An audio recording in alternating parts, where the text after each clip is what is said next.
अगर हम बात करते हैं वर्क बाय एनर्जी की, वर्क बाय एनर्जी में जो वर्क डन है एफ डॉट एस वेक्टर है point number 1, F S cos theta है point number 2। Work done, positive work done में पॉजिटिव वर्क डन तब होगा जब फोर्स और डिस्प्लेसमेंट सेम डायरेक्शन में होंगे या एंगल उनके बीच में लेस देन 90 होगा।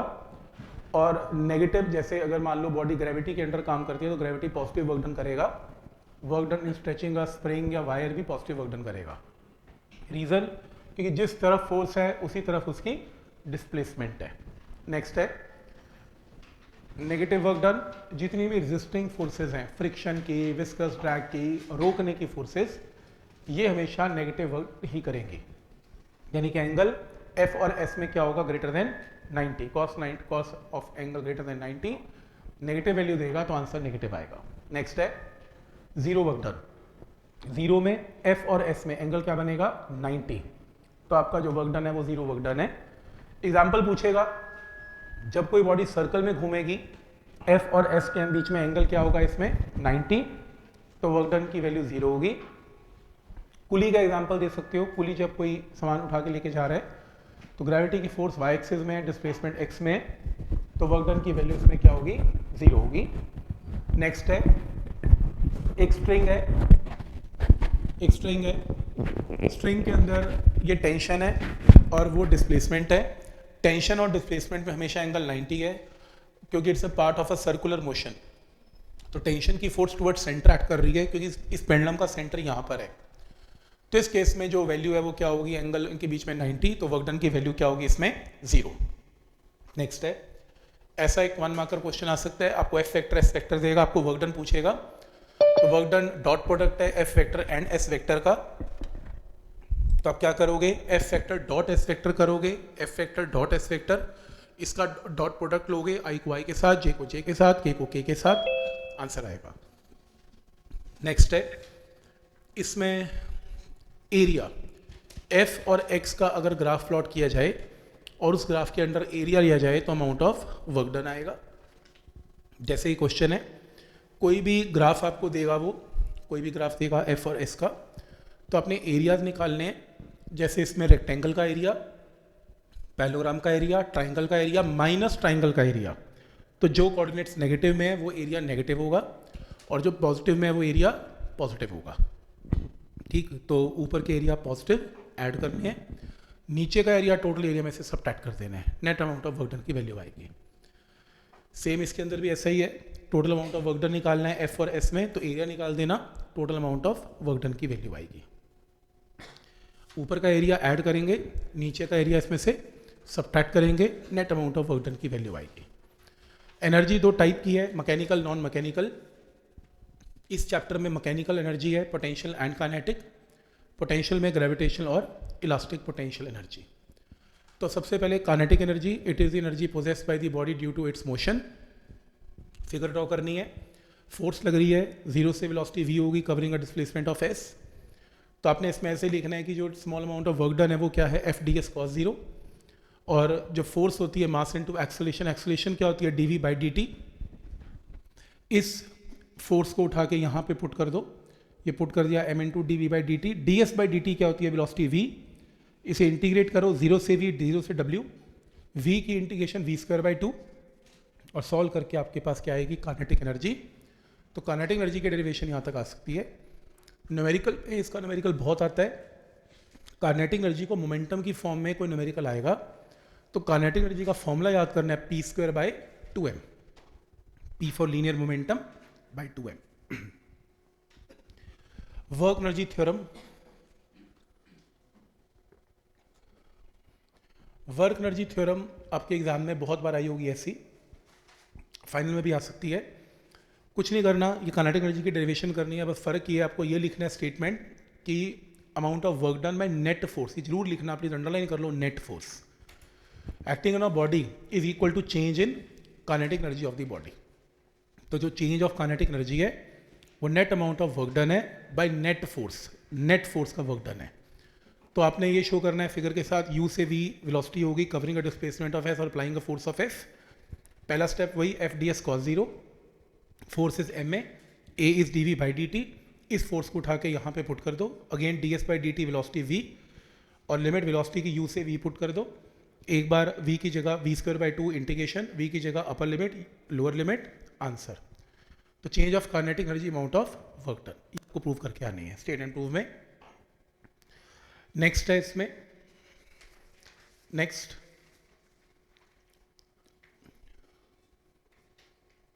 जैसे linear momentum of the body increases by 20%, ये क्वेश्चन बहुत आते हैं बोर्ड में, इसके सीबीएसई के एग्जाम में। लीनियर मोमेंटम इंक्रीजेज बाय 20%, तो पहले मोमेंटम p था, अब मोमेंटम कितना हो गया, 20% बढ़ गया। बढ़ने का मतलब क्या हो गया, 120p/100 हो गया।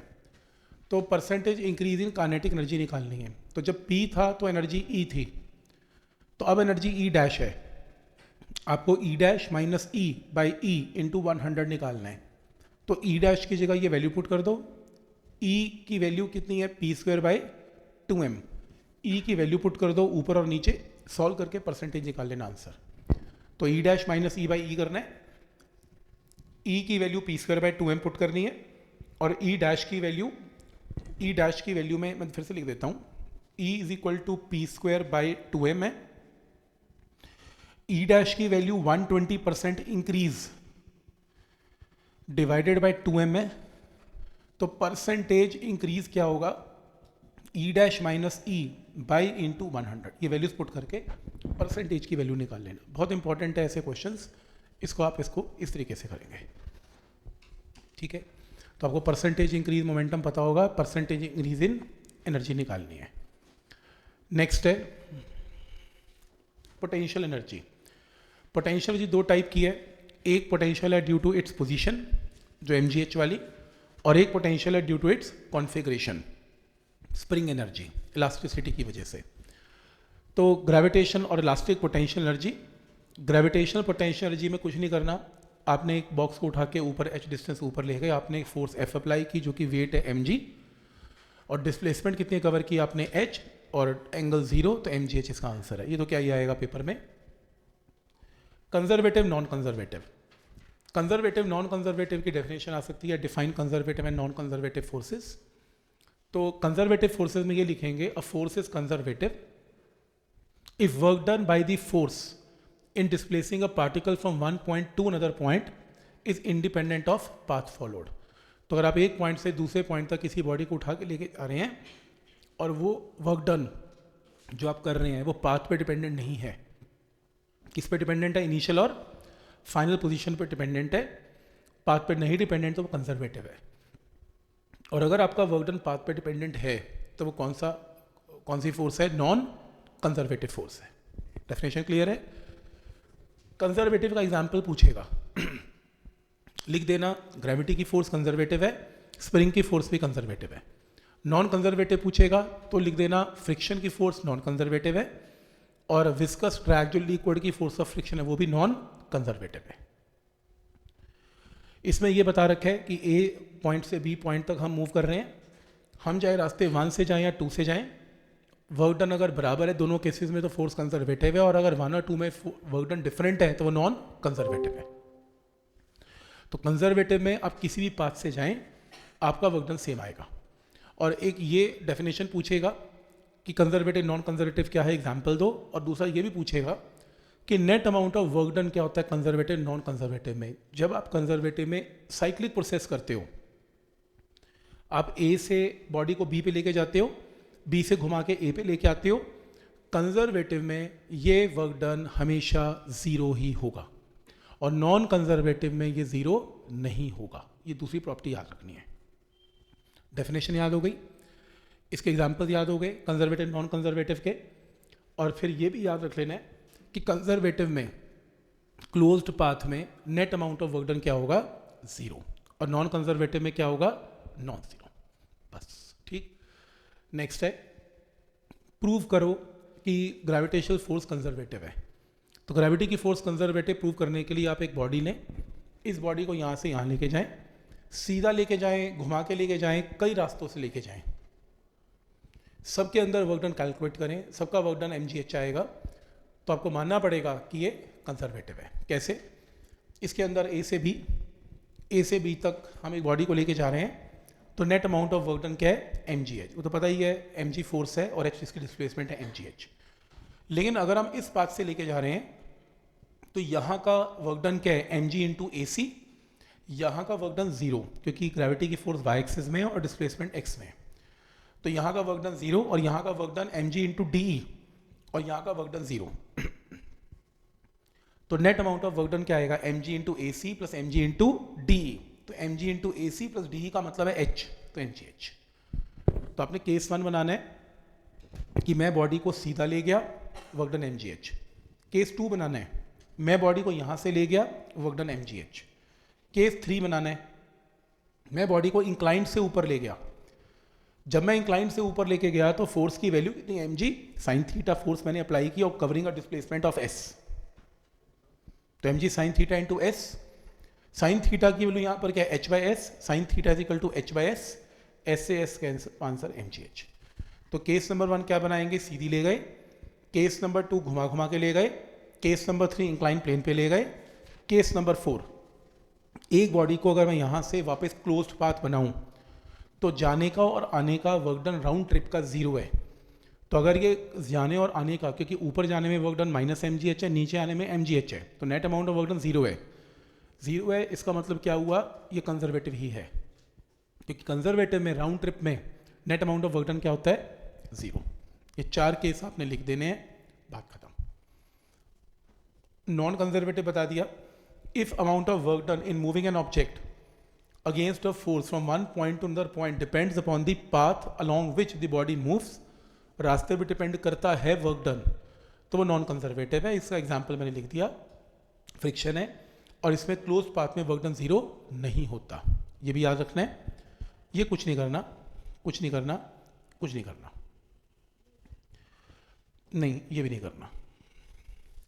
प्रॉपर्टीज ऑफ कंजर्वेटिव फोर्सेस, मान लो पेपर में आ जाए, लिखो कंजर्वेटिव फोर्सेस की प्रॉपर्टीज लिखो, और आपको आज की डेट में ये कुछ आता नहीं है, तो पहली प्रॉपर्टी ये लिख देना कि कंजर्वेटिव फोर्सेस में नेट अमाउंट ऑफ जो वर्क डन है वो पाथ पे डिपेंडेंट नहीं है, एक। दूसरा लिखना, in a closed path net amount of work done क्या होता है, जीरो, दूसरी प्रॉपर्टी है।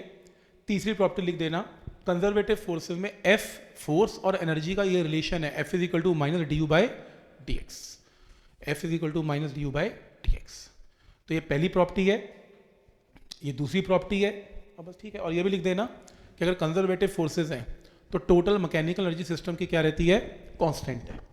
तो अगर कोई ये कहे कि कुछ प्रॉपर्टीज लिखो कंजर्वेटिव और नॉन कंजर्वेटिव की, ठीक है, तो प्रॉपर्टीज में क्या लिखेंगे, पहली प्रॉपर्टी लिखेंगे F is equal to minus d U by d x, दूसरी प्रॉपर्टी लिखेंगे कि ये पाथ पे डिपेंडेंट नहीं करता वर्क डन, तीसरी प्रॉपर्टी क्लोज पाथ में वर्क डन जीरो, और चौथी एनर्जी हमेशा कंजर्वेटिव के अंदर क्या रहती है, कांस्टेंट, ये याद रखना। नेक्स्ट है, show that freely falling body, एक बॉडी ऊपर से नीचे गिर रही है, टोटल एनर्जी हमेशा कांस्टेंट रहेगी, प्रूव करो। तो आप कुछ ना करो, एक बॉडी को यहाँ से ड्रॉप करके नीचे ले आओ, यहाँ पे एनर्जी निकालो टोटल, यहाँ पे निकालो और यहाँ पे निकालो, और टोटल सम क्या आएगा, सेम। तो प्रूव हो जाएगा कि और टोटल सम ऑफ एनर्जी किसकी, पोटेंशियल एंड काइनेटिक की, तो टोटल एनर्जी कांस्टेंट प्रूव हो जाएगा। कैसे, इस पॉइंट पर पोटेंशियल क्या है mgh, काइनेटिक क्या है जीरो, तो ये mgh, टोटल इन mgh। इस पॉइंट पर मान लो वेलोसिटी v है और डिस्टेंस बॉडी ने x कवर किया, पोटेंशियल कितनी है mg into H minus X, क्योंकि ग्राउंड से height mg into H minus X, और kinetic half mv square. Velocity निकालने के लिए v square minus zero square 2gx, velocity square यहाँ पे पुट करेंगे, आंसर क्या आएगा, अगेन mgh। फिर तीसरी सी पॉइंट ले लेते हैं, वेलोसिटी v डैश है, यहाँ पोटेंशियल जीरो हो जाएगी, काइनेटिक क्या हो जाएगी, हाफ mv डैश का स्क्वायर, स्टार्टिंग और एंडिंग में v dash square minus zero square is 2gh, तो v डैश स्क्वायर को पुट करके आंसर अगेन mgh। तो हर पॉइंट पर एनर्जी क्या रहेगी, सेम। उसके बाद वो ग्राफ प्लॉट करने को कहेगा, काइनेटिक और पोटेंशियल और टोटल का ग्राफ प्लॉट करो। तो अब ऐसा बनाना, ये एनर्जी है, ये हाइट है, हाइट के साथ कैसे एक बॉल मान लो ऊपर से नीचे, नीचे से ऊपर आ रही है, तो उस केस में काइनेटिक एनर्जी की जो वैल्यू है वो डिक्रीज होती जा रही है और पोटेंशियल की वैल्यू बढ़ती जा रही है। जैसे हाइट के साथ पोटेंशियल जब ग्राउंड पे है तो पोटेंशियल जीरो है, और मैक्सिमम हाइट एच डिस्टेंस पे पोटेंशियल मैक्सिमम है, पर काइनेटिक जब पोटेंशियल मैक्सिमम है, काइनेटिक क्या है, 0 है, और जब पोटेंशियल की वैल्यू 0 है, काइनेटिक वहाँ पर क्या है, maximum, total energy will remain same. तो ये ग्राफ याद रखना, ये ग्राफ किसका है, जब एक बॉल को आपने ऊपर से नीचे घेरा या नीचे से ऊपर घेरा, ये पेंडुलम नहीं है, ये बेसिकली बॉल ऊपर नीचे जा रही है और एनर्जी का ग्राफ है। नेक्स्ट है, ठीक, इसमें चलो ये बता देता हूँ, 1 मिनट, इसमें ना 2-3 क्वेश्चन हैं, देखो बाकी सब तो ठीक हैं, 2-3 क्वेश्चन बता देता हूँ जो इसमें टिपिकल आपको परेशान कर सकते हैं। जिसमें से पहला क्वेश्चन है कि एक बॉडी के ऊपर फोर्स लगी 20 न्यूटन, बॉडी रेस्ट पे थी, 10 सेकंड के बाद आपको ये बताना है उसकी काइनेटिक एनर्जी क्या है। अगर मैं यहाँ वेलोसिटी बता दूँ 10 सेकंड के बाद आंसर आ जाएगा। एफ आपको पता है, एफ इज एम में से ए आ गया, v is u plus a t से वी आ गया, और हाफ एम वी स्क्वायर से काइनेटिक एनर्जी आ गई। पहला पॉइंट है। दूसरा पॉइंट है, इसके अंदर मान लो 7 न्यूटन की फोर्स एक्ट कर रही है और फ्रिक्शन की वैल्यू मान लो 1.96 है। आपको कहेगा कि नेट फोर्स कितनी लगेगी, तो 7 में से 1.96 माइनस करके नेट फोर्स की वैल्यू आ गई। बॉडी कितनी एक्सेलेरेशन से आगे मूव कर रही है, नेट फोर्स को मास से डिवाइड कर दो, एक्सेलेरेशन आ गई। अब जब वो ये पूछेगा what is work done by applied force, देखो नेट फोर्स नहीं बोला, अप्लाइड फोर्स बोला। अप्लाइड फोर्स कितनी है इसमें, 7, तो 7 को इस डिस्टेंस से मल्टीप्लाई कर देंगे, आंसर आएगा। वो कहेगा what is work done by friction, तो फ्रिक्शन का वर्क हमेशा नेगेटिव होता है, तो फ्रिक्शन का फोर्स किसकी लेनी है, फ्रिक्शन की इनटू डिस्प्लेसमेंट 126, आंसर। वो कहेगा what is work done by net force, net force में फिर नेट फोर्स लेनी है इनटू डिस्प्लेसमेंट, आंसर। और पूछेगा कि what is change in kinetic energy of the body. Work energy theorem क्या कहती है कि work done by net force and change of kinetic energy one and the same thing, यही इसका आंसर हो जाएगा, ये याद रखना है आपने। नेक्स्ट है, इसमें ये टैंक वाली प्रॉब्लम तंग करती है, एफिशिएंसी वाली प्रॉब्लम है, कई बार टीचर डाल देता है एफिशिएंसी वाली प्रॉब्लम स्कूल के अंदर। तो मैं 2-3 प्रॉब्लम आपको बता देता हूँ जो मेन एनसीईआरटी की प्रॉब्लम्स हैं, जिनमें जैसे एक टैंक है, 40 मीटर पे एक टैंक है, ये पंप है जिसकी एफिशिएंसी 30% है। आपने पानी को ऊपर चढ़ाना है टैंक पे, 40 मीटर ऊपर चढ़ाना है, और वॉल्यूम टैंक का 30 मीटर क्यूब है, टाइम 15 मिनट में ऊपर चढ़ाना है। कितनी इलेक्ट्रिकल पावर कंज्यूम की जाएगी। इलेक्ट्रिकल पावर बिजली की पावर है, ये पंप बिजली से चलता है, तो इलेक्ट्रिकल पावर इसकी इनपुट पावर होगी। पंप आउटपुट क्या कर रहा है, पंप का आउटपुट है वो पानी को ऊपर चढ़ा रहा है, इसकी आउटपुट है। एफिशिएंसी का फॉर्मूला याद रखना है, output power by input power into 100 is efficiency. Output में पानी ऊपर चढ़ रहा है तो वर्क डन कितना कर रहा है, mgh। अब मास पानी का आपको पता नहीं, पर इतना पता है कि मास क्या होता है, वॉल्यूम इनटू डेंसिटी, तो वॉल्यूम पानी की डेंसिटी 1000 है, मास निकाल लेना है, बस आ गया आंसर। एफिशिएंसी आपको पता है 30% का 30/100। आउटपुट वर्क डन क्या है, पानी को ऊपर चढ़ाना, mgh अपॉन टाइम, क्योंकि पावर क्या होता है, एनर्जी बाय टाइम, तो output power mgh by time है। इनपुट पावर इलेक्ट्रिकल पावर आपको निकालनी है, तो इलेक्ट्रिकल पावर यहाँ पर आउटपुट पावर नहीं है, इलेक्ट्रिकल पावर यहाँ पर इनपुट पावर है। तो इनपुट पावर पी आई है, m पता है, g पता है, h पता है यहाँ वैल्यू, और टाइम भी पता है 15 मिनट। सेकेंड पे कन्वर्ट कर लेना, यहाँ से सॉल्व करके पी आई निकाल लेना, P I input power is electrical power, ठीक है यहाँ तक। तो इलेक्ट्रिकल पावर कभी आउटपुट पावर नहीं होती, इलेक्ट्रिकल पावर हमेशा मशीन की इनपुट पावर होती है। और ये फॉर्मूला नहीं भूलना, एफिशिएंसी, आप क्वेश्चन ऐसे मत स्टार्ट करना, फॉर्मूला पहले ये लिखना, efficiency is output by input power. Output में पावर लिख लेना, इनपुट पावर निकालनी है, वहाँ से आंसर आएगा। अच्छा, नेक्स्ट है, जैसे एक पेंडुलम यहाँ से यहाँ आ गया, तो आपको बताना है कि वेलोसिटी क्या है, तो कुछ नहीं करना, यहाँ पर पोटेंशियल एंड काइनेटिक का सम और यहाँ पर पोटेंशियल एंड काइनेटिक का सम सेम कर देना। यहाँ पोटेंशियल mgh प्लस काइनेटिक यहाँ पर 0, यहाँ पर काइनेटिक हाफ mv², पोटेंशियल यहाँ पर 0, इक्वेट करके वेलोसिटी निकाल लेना। नेक्स्ट है, ये हमने कर लिया percentage in momentum. Next is ये प्लैंक वाली प्रॉब्लम्स वर्क एनर्जी थ्योरम पे बेस्ड हैं। एक बुलेट है, 100 मीटर पर सेकेंड से आती है और 4 सेंटीमीटर का प्लैंक है, और वो यहाँ पे आके बुलेट 4 सेंटीमीटर पे आके रुक जाती है। वो पूछ रहा है कि बताओ वेलोसिटी क्या हो बुलेट की कि वो 4 पे ना रुके, वो 9 सेंटीमीटर पे आके रुके। तो तुम यहाँ पर वर्क एनर्जी थ्योरम लगा लेना। According to work energy theorem ये इनिशियल वेलोसिटी और फाइनल वेलोसिटी बुलेट की क्या होने वाली है, यहाँ पर 0, यहाँ पर भी 0। तो change of kinetic energy, final energy kinetic zero है, इनिशियल इतनी है, ये लो। Change of kinetic energy is work done by friction, क्योंकि किसने रोका इसे, फ्रिक्शन ने। फ्रिक्शन ने क्या किया, वर्क डन किया 4 सेंटीमीटर तक। तो force of friction into displacement is work done. दूसरे केस में क्या करोगे, सेकंड केस में half into m into v का स्क्वायर, आपको वी का स्क्वायर निकालना है। एफ इंटू एस की जगह कितना 9, इन्हें डिवाइड कर लो, डिवाइड करके वी की वैल्यू निकाल लेना, आंसर है। ठीक है यहां तक, तो ये इसकी वैल्यू आएगी। नेक्स्ट है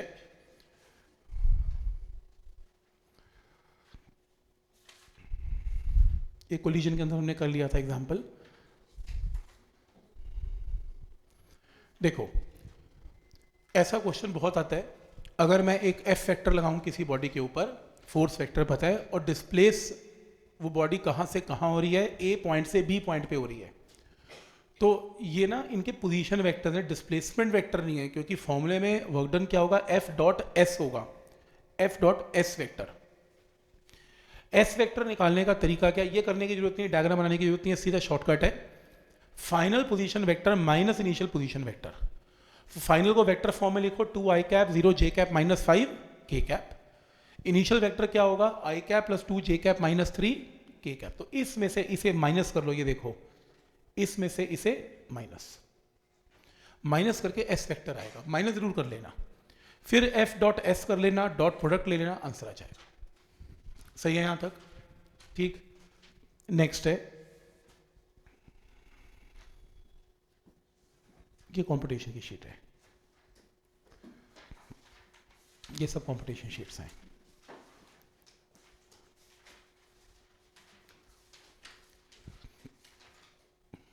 ठीक है, जैसे एक ब्लॉक है 1 kg का ब्लॉक है और moving horizontally with the speed of 2 की स्पीड के साथ ब्लॉक मूव कर रहा है। एंटर द रफ पैच, एक रफ पैच आया, कहां से कहां, 0.10 से 2.01 मीटर के बीच में, जिसमें रिटार्डिंग फोर्स इतनी एक्ट कर रही है जो x डिस्टेंस के साथ चेंज हो रही है, और इस डिस्टेंस के लेस और राइट साइड पे रिटार्डिंग फोर्स ही नहीं है, आपको बताना है। और k इसमें वैल्यू पता है, k की कितनी है 0.5। आपको बताना है कि किस स्पीड से ब्लॉक ने पैच को कवर किया, क्रॉस किया। मतलब ये मान लो x इज इक्वल टू 0 का पॉइंट है, ये पैच स्टार्ट हो रहा है 0.10 से लेके x इज इक्वल टू 2.01 तक पैच है, ये रहा एक पैच है, इसके बाद फ्रिक्शन खत्म है।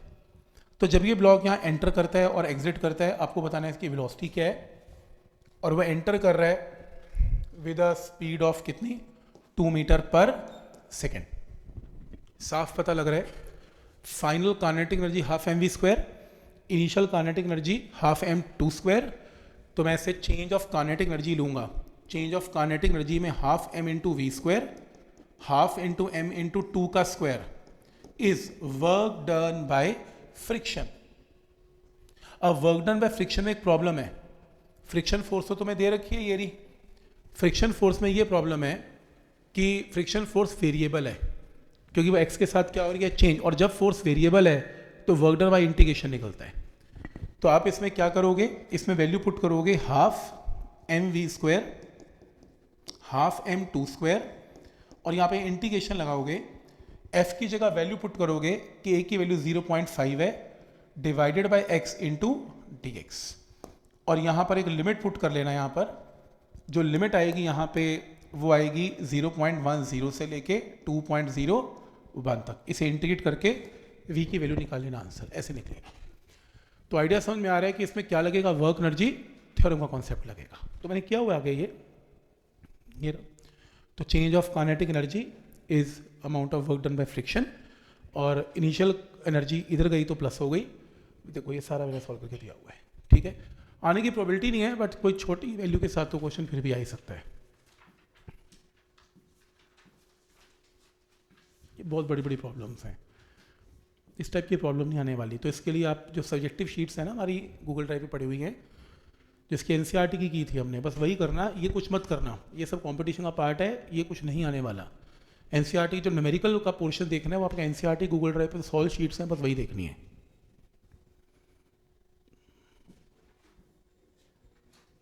ठीक है। Spring work done in stretching a string आ सकता है। Work done in stretching a string में मैंने आपको एक शॉर्टकट करवाया था, ये तो लंबा तरीका लिखा हुआ है, अगर आप चेक कर लें तो मैंने आपको ऐसा लिखवाया था। Work done in stretching a string में मुझे याद है ये स्प्रिंग बनाया था, ये नेचुरल लेंथ थी, ये स्प्रिंग को मैंने एक्सपैंड कर दिया by applying a force of F, और एफ की वैल्यू कितनी है के टाइम्स एक्स, एक्स का मतलब किसी भी इंस्टेंट पर इसकी एक्सपेंशन है। क्योंकि फोर्स एक्स के साथ वेरी कर रही है, वेरिएबल फोर्स है, अमाउंट ऑफ वर्क डन क्या होगा F D x, amount of work done F की जगह के एक्स डी एक्स, और total amount of work done के लिए दोनों साइड्स की इंटीग्रेशन। इंटीग्रेशन में मान लो 0 से x तक ही आपने खींचा इसे, या ऐसा भी कर सकते हो एक्स आई से एक्स एफ तक खींचा 0 से w, तो w इज इक्वल टू इसकी इंटीग्रेशन कितनी एक्स स्क्वायर बाई 2 एक्स आई से लेके एक्स एफ, तो वर्क डन की वैल्यू जब सॉल्व करेंगे हाफ के x F square minus half के एक्स आई स्क्वायर, ऐसा कर सकते हैं इसमें। और इसमें अगर एक्स आई की वैल्यू 0 है, इनिशियल एक्सपेंशन नहीं थी, तो वर्क डन की वैल्यू क्या आ जाएगी हाफ के इंटू एक्स एफ का स्क्वायर। ये आपको प्रूव करके आना है work done in stretching a string में, हो जाएगा प्रूव ये, ठीक है यहाँ तक। तो work done in stretching a string में ये वर्क डन का एक्सप्रेशन आ सकता है।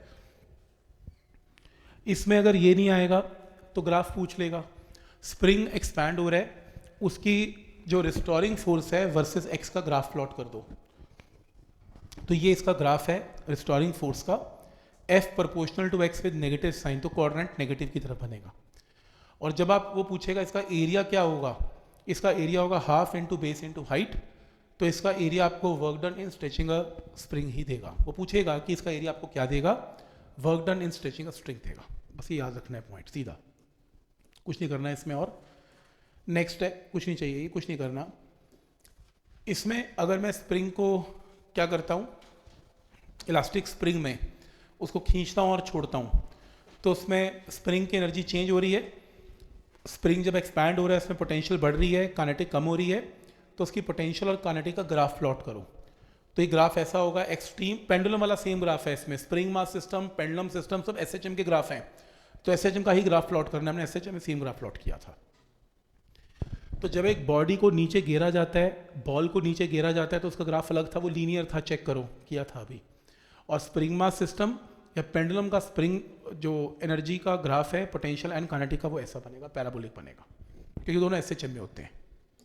ठीक आएगा पेपर में, दो स्प्रिंग कांस्टेंट है K1 K2, और आपको ये बताना है कि किसमें ज़्यादा वर्क डन किया जा रहा है। ध्यान से पढ़ना है क्वेश्चन को।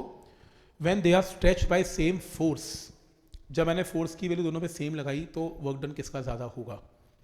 तो आप एक काम करेंगे इसमें, जब मैंने फोर्स सेम लगाई तो K1 X1 is K2 X2, दोनों में एक्सपेंशन X1 X2 होगी, तो इक्वेट करके X1 X2 की रेशियो आ गई। Work done is stretching a string क्या होता है, half K1 X1 square half K2 X2 square. X1 को 2 बार लिख लिया, K1 X1 F1 है, K2 X2 F2, तो ये कट गया F एंड F। अब मुझे पता है कि X1 बाई X2 की रेशियो कितनी है, K2 बाई K1, तो इसकी का K2 बाई K1, क्योंकि क्वेश्चन में गिवन है K1 बड़ा है, K1 बड़ा है तो वर्क डन की वैल्यू छोटी हो जाएगी, तो W21 जो है वो छोटा होगा W2 से। तो ये आपने प्लॉट करके आना है, ये लिख के आना है। स्टेप समझ में आ रहा है। ये क्या पार्ट है, when they are expanded by same force. लेकिन अगर वो पेपर में कह दे they are expanded by same amount, amount का मतलब एक्स की वैल्यू दोनों में से, वो तो सिंपल है, फिर तो K1 बाई K2 हो जाएगा। K1 बड़ा है तो वर्क डन W1 बड़ा है W2 से। ये ध्यान से इंपॉर्टेंट है, पढ़ के जाना है, कुछ नहीं करना है इसमें से, ये कुछ नहीं करना। ठीक, डन।